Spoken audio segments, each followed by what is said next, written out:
महाभारत काल के सर्वश्रेष्ठ धनुर्धरों में कर्ण और भीष्म पितामह का नाम हमेशा लिया जाता है। ये दोनों ही देवपुत्र थे, मतलब एक सूर्य का पुत्र तो दूसरा गंगा पुत्र। दोनों ने ही भगवान परशुराम से शिक्षा पाई थी और दोनों योद्धाओं ने अपने अपने शक्तियों और दिव्यास्त्रों के बल पर पूरे ब्रह्मांड में अपने नाम का लोहा मनवाया था। लेकिन क्या आपको पता है कि राधेय कर्ण और देवव्रत भीष्म में महान धनुर्धर कौन था, अर्थात इनमें अधिक शक्तिशाली कौन था? दोस्तों, हम लड़े हुए युद्धों को आधार बनाकर देखेंगे कि कर्ण और पितामह भीष्म ने किसको किसको हराया था और साथ ही देखेंगे कि किसके पास कितना दिव्यास्त्र था, क्योंकि बिना दिव्यास्त्रों का गणना किए हुए किसी भी योद्धा के शक्ति का अनुमान नहीं लगाया जा सकता। हम पहले कर्ण की शक्तियों को देखते हैं। कर्ण का जन्म ही कवच कुंडल के साथ हुआ था। इस दिव्य कवच कुंडल पर किसी भी अस्त्र शस्त्र से कुछ प्रभाव नहीं पड़ता था, इसलिए कर्ण अधिकतर समय अजेय रहते थे। युवा होने पर कर्ण ने द्रोणाचार्य से धनुर्विद्या की शिक्षा ली और फिर भगवान परशुराम से भार्गवास्त्र तथा ब्रह्मास्त्र जैसे अमोघ दिव्यास्त्रों को ग्रहण करके अत्यंत तेजस्वी विजय धनुष को भी वरदान स्वरूप लिए थे। अपने इन दिव्यास्त्रों के बल पर कर्ण अभिजीत हो गए थे। उन्हें हराना लगभग असंभव सा था। कर्ण ने अपनी दिग्विजय यात्रा के दौरान आर्यावर्त के कई राजाओं को हराकर अपनी वीरता साबित की थी। उन्होंने हमेशा जीतने वाले मगध नरेश जरासंध को भी हरा दिया था। कर्ण ने प्राग्ञ ज्योतिषपुर के राजा नरकासुर के पुत्र भगदत्त को भी नतमस्तक सा कर दिया था। हालांकि द्रौपदी स्वयंवर हो या विराट युद्ध, अर्जुन से कर्ण को हमेशा हार का सामना करना पड़ा। फिर भी महाभारत युद्ध के 16वें दिन कर्ण का नगास्त्र और वैष्णवास्त्र अर्जुन पर भारी पड़ा था। लेकिन धसे हुए रथ का पहिया निकालते समय कर्ण निहत्थे हो गए और अर्जुन ने अंजलिक नामक अस्त्र से उनका वध कर दिया था। दोस्तों, कर्ण और भीष्म पितामह में कभी युद्ध नहीं हुआ था। भीष्म पितामह जब महाभारत युद्ध के सेनापति बने थे तब कर्ण को अपने साथ में लड़ने से मना कर दिए थे, क्योंकि उनके हिसाब से द्रौपदी के बारे में अपशब्द बोलकर कर्ण ने बहुत दूषित काम किया था। कर्ण के शक्तियों में देखा जाए तो उनके पास अनेक दिव्य शक्तियां थी, जिनमें सबसे प्रमुख थी पहला ब्रह्मास्त्र। ब्रह्मास्त्र भगवान ब्रह्मा का शक्तिशाली अस्त्र है, जो भगवान ब्रह्मा के एक सिर को प्रदर्शित करता है। इस शस्त्र के प्रहार से शत्रु का बच पाना नामुमकिन सा माना जाता था। दूसरा अस्त्र था ब्रह्मशिरा अस्त्र।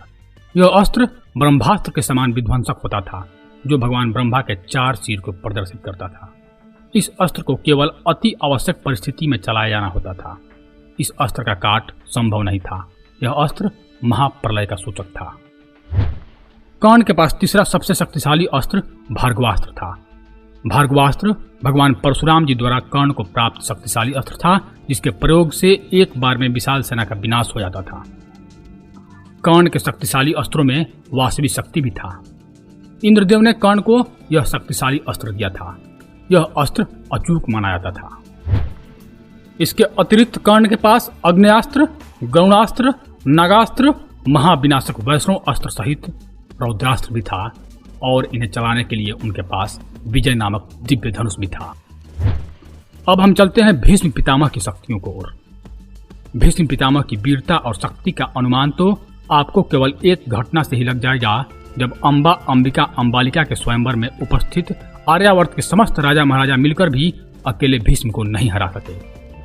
यहाँ तक कि हिंदू महाकाव्यों के सबसे बड़े योद्धा कहे जाने वाले विष्णु अवतार और भगवान शिव के शिष्य परशुराम जी भी भीष्म से पराजित हो गए थे। भगवान परशुराम ने, जो कि भीष्म और कर्ण के गुरु भी थे, सहस्त्रबाहु कार्तवीर्य अर्जुन को उसकी सेना सहित वध किया था। वहीं सहस्त्रबाहु जो रावण को भी पराजित कर चुका था। परशुराम जी के नाम से क्षत्रिय राजा कांपते थे। उन परशुराम को हराने वाले भीष्म की कर्ण से तुलना भला कैसे की जा सकती है। महाभारत युद्ध में उन्होंने अपने वयोवृद्ध अवस्था के बावजूद 10 दिनों तक पांडवों की सेना में हाहाकार मचा रखा था, जबकि उनकी यह भी शर्त थी कि पांडवों का वध नहीं करेंगे और किसी दिव्यास्त्र का प्रयोग नहीं करेंगे। इस वृद्ध योद्धा को युद्ध में रोकने की क्षमता अर्जुन में अवश्य थी, लेकिन उन्हें पराजित करके युद्ध भूमि से हटा सकने की क्षमता किसी में नहीं थी। इसीलिए शिखंडी का इस्तेमाल करके उन्हें मार्ग से हटाना पड़ा। दोस्तों, कर्ण के पास दिव्य कवच कुंडल थे, जो उसे लगभग सभी अस्त्रों और शस्त्रों से निर्भय रखते थे। लेकिन श्रेष्ठ योद्धा होने के लिए कवच कुंडल अथवा इच्छा मृत्यु का वरदान आदि कोई शर्त नहीं होती। यदि होती तो कर्ण को धनुर्विद्या सीखने की जरूरत ही नहीं पड़ती और ब्रह्मास्त्र प्राप्ति के लिए अपने गुरु परशुराम से झूठ नहीं बोलना पड़ता। इस प्रकार से देखा जाए तो भीष्म को मिला इच्छा मृत्यु का वरदान भी उन्हें पूरी तरह से अभय प्रदान करता है, चाहे कोई भी अस्त्र शस्त्र हो।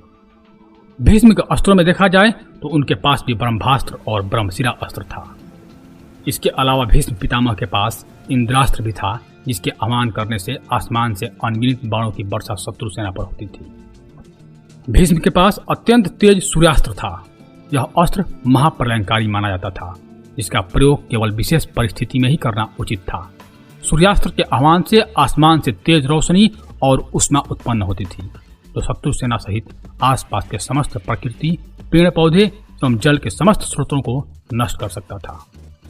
इसके अलावा उनके पास वज्रास्त्र, मोहिनी अस्त्र, त्वास्त्र, नागास्त्र, गरुणास्त्र, रौद्रास्त्र और पर्वतास्त्र था, जो उन्हें अजेय रखता था। पितामह भीष्म के पास इस तरह के भयंकर अस्त्रों और शस्त्रों का भंडार था, परंतु महाभारत में कहीं वर्णन नहीं मिलता कि उन्होंने किसी भयंकर शस्त्र को किसी पर चलाने की कोशिश की हो। अगर भीष्म चाहते तो वे चंद दिनों में पांडवों की सेना को समाप्त कर सकते थे, लेकिन उन्होंने कभी ऐसा नहीं सोचा, क्योंकि उन्हें पता था कि धर्म, जीत और स्वयं भगवान पांडवों के पक्ष में थे और न ही वो चाहते थे कि अधर्म की जीत हो। इसीलिए उन्होंने अपने मृत्यु का रहस्य स्वयं ही पांडवों को बता दिया था। कुल मिलाकर भीष्म से कर्ण की कोई तुलना नहीं है। भीष्म कर्ण से शस्त्र और शास्त्र दोनों में ही आगे थे। तो धन्यवाद दोस्तों। यदि आपको यह वृत्तांत अच्छा लगा हो तो कृपया हमारे चैनल को सब्सक्राइब कर दें। धन्यवाद। हर हर महादेव।